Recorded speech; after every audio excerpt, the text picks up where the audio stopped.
Comme tous les ans, les concours interrégionaux SHF posent leurs bagages au Lion d'Angers. Cette troisième étape du CIR a permis de voir s'affronter plus de 400 chevaux, le tout réparti dans les catégories d'âge de 4, 5 et 6 ans, sur des pistes dessinées par le chef de piste Alain L'Hôpital. Tout est assez bien organisé, les parcours sont bien montés. Là, Alain L'Hôpital qui est ici, il a fait des bons parcours. Donc voilà, tout est en ordre pour qu'on fasse du bon travail. Avec des températures assez éprouvantes tout au long de la semaine, les cavaliers nous expliquent comment aborder ce genre de climat pour optimiser la préparation de leurs jeunes chevaux à la compétition. Ce qui est bien déjà, c'est qu'ils ont adapté quand même principalement les horaires. Donc les 6 ans, ça a commencé tôt ce matin, ça a fini, il faisait encore pas trop chaud. Les paddocks, on les fait moins détendre. Les chevaux, quand ils ont fait 2 tours de trot, 2 tours de galop et 5 ou 6 sauts, c'est largement suffisant. Après, on est quand même à un endroit où il y a quand même pas mal d'air. Donc là, il fait très chaud, mais il y a de l'air. Donc là, on n'est quand même pas asphyxié. Il y a pas mal de points d'ombre, donc rien n'empêche au milieu de la détente de paddock de ressortir pour aller les mettre 5 minutes à l'ombre sous les grands arbres. Donc voilà, tout ça, ça s'adapte et puis le concours permet quand même de tenir la chaleur. Généralement, la gestion est déjà envisagée au préalable avec les électrolytes 2-3 jours avant. On prévoit déjà aussi l'entraînement du cheval, on le conditionne aussi, on ne le protège pas finalement trop de la chaleur, mais on va plutôt orienter sa préparation physique, c'est-à-dire qu'on va fractionner, laisser des temps de respiration, de reprendre son souffle, aussi pour la sudation que le cheval finalement sèche et puis on peut repartir sur un deuxième temps d'effort. C'est sûr qu'on ne peut pas aborder des températures telles que celle-ci sans un entraînement au préalable. La chaleur fait partie aussi de la compétition et elle le fera de plus en plus d'ailleurs. Et c'est aussi important après la gestion au box, dans les écuries, surtout dans ces concours où on est en démontable, où il y a moins d'air, d'aller promener les chevaux dans des endroits où on peut, où il y a de l'air ombragé. Ne pas les doucher à l'eau froide car c'est pas bon pour eux. On peut les humidifier, des choses comme ça pour après créer une réaction avec l'air et à l'ombre. Mais leur faire des chocs thermiques, ce n'est pas non plus bon. Les chevaux ont du mal à régler leur température. Donc un choc thermique à l'eau froide va plus créer une réaction contraire où le cheval va essayer de se réchauffer et du coup va provoquer l'effet contraire de ce qu'on voudrait.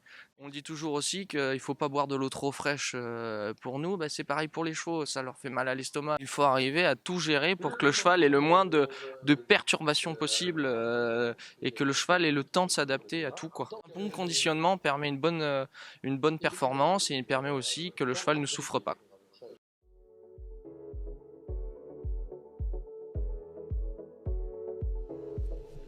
La performance chez les 4 ans est illustrée par Inoue de Kergan, un mâle selle français présenté par Victor Jégu. Auteur d'un double sans faute, il pointe à la 37e place du classement Top 100 SHF et obtient une note de modèle de 16,25. Illico Mouche devient le vice-champion des 4 ans sous la selle de Jérémy Floch. Auteur également d'un double sans faute, il est à la 38e place du classement Top 100 SHF et obtient lui une note de modèle de 16.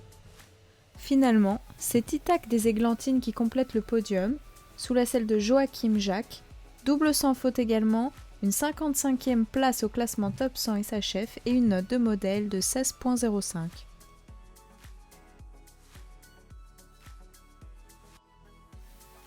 XXL devient la nouvelle championne des 5 ans sous la selle d'Arnaud Bourdois. Elle obtient notamment son titre grâce à son classement au Top 100 SHF qui l'a fait pointer à la 6e place alors que sa note de modèle s'élève à 15,55. La 2e et 3e place du podium est obtenue respectivement par Aura de Caudray et Happy Girl du Carpon. Toutes les deux doubles sans faute dans leurs épreuves, on les retrouve à la même 10e place au classement Top 100 SHF. La 2e obtient 15,7 et la 3e 15,6. C'est donc leur note de modèle qui les départage à un 10e de point près. La génération des 6 ans est remportée par Gabi de Pomalis, un hongre selle français présenté par Henri Crépel. Le cheval c'est un Cap Kennedy avec une bonne mère qui saute déjà 1m45, c'est une mère l'Arc de Triomphe. C'est le même croisement que Dallas Vegas Batilly. Ça a fait un cheval super concours, super respect. Qui adore ça. Il adore ça et au plus je vais vite, au plus il se prend au jeu et au plus c'est facile pour lui.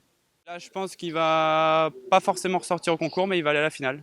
Il va se poser un peu, c'est un cheval qui connaît déjà bien son métier. Peut-être refaire un peu de national une fois ou deux pour être dans le coup pour la finale, et c'est surtout bien le garder assez frais.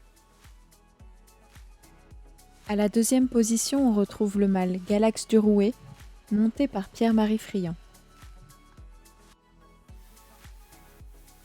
C'est Gaby du Busson qui complète la marche, une femelle selle français, montée par Swann Bourven.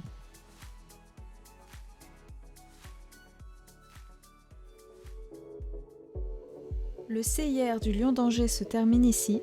On se retrouve lors de la prochaine étape à Rosières-aux-Salines, du 14 au 17 juillet.